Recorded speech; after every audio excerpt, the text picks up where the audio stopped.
쉽고 얕게 알려주는 교과서전입니다.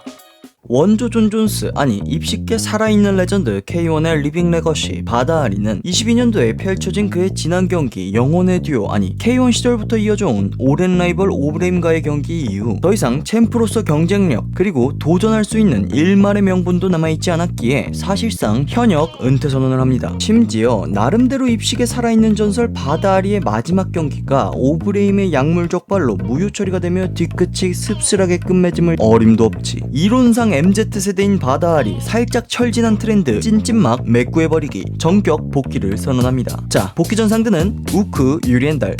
누구세요? 약 2010년대 이후부터 바다아리 상대 중에 위키에도 없는 선수는 처음 봤습니다. 에스토니아 출신의 35세, 당시 글로리의 B급 랭킹 9위로 당시 커리어 19승 8패, 그중 15KO라는 기록이 말해주듯 전형적인 하드펀처 타입의 선수로 주특기는 입식에서 카프킥을 상당히 잘 활용하며 특히 뒷손 오버훅이 상당히 파괴적입니다. 그러니까 UFC로 치면 라파엘 PGF와 페트로얀 그 사이 어딘가가 떠오르는데 데릭 루이스입니다. 정리하면 파괴력과 폭발력은 좋은데 최상급의 디테일은 갖추지 못해서 게이츠한테 생각 이상으로 두드려 맞는 라파엘 PGF와 억가당한 이후 고장난 채 예열 못한 1, 2라운드 페트로얀 사이 그 어딘가 같은 저점을 보여줄 때가 있는 선수. 아무튼 글로리에 입성 후 전적이 3승 3패, 승률이 딱 50%로 상위 단체에 올라와서 보여준 모습은 상대를 초살모시키면 본인이 지는 모습입니다. 자, 경기 보시겠습니다. 시작부터 우크의 연속 카프킥, 느긋하게 템포를 잡으려는 바다아리를 긁습니다. 재미있는 점은 보통 단타 압박으로 나서는 우크가 바다아리의 뒷손 카운터를 상당히 경계, 바다아리의 뒷손과 멀어지는 방향으로 돌며 계속해서 카프를 누적, 즉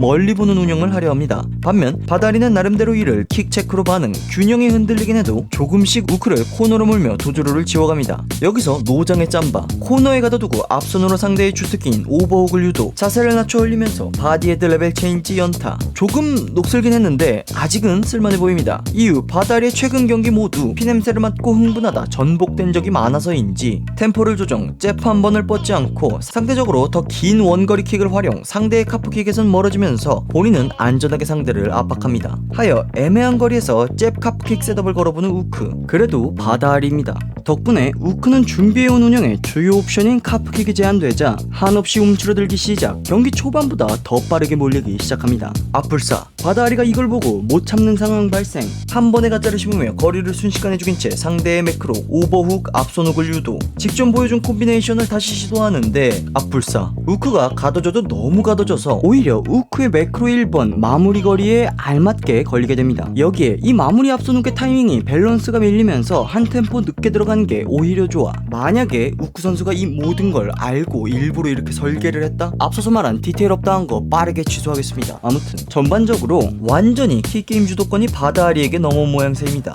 이외에도 바다아리의 주특기 날카로운 뒷손 스트레이트 카운터가 우크의 오버훅 타이밍을 호시탐탐 노리고 있습니다.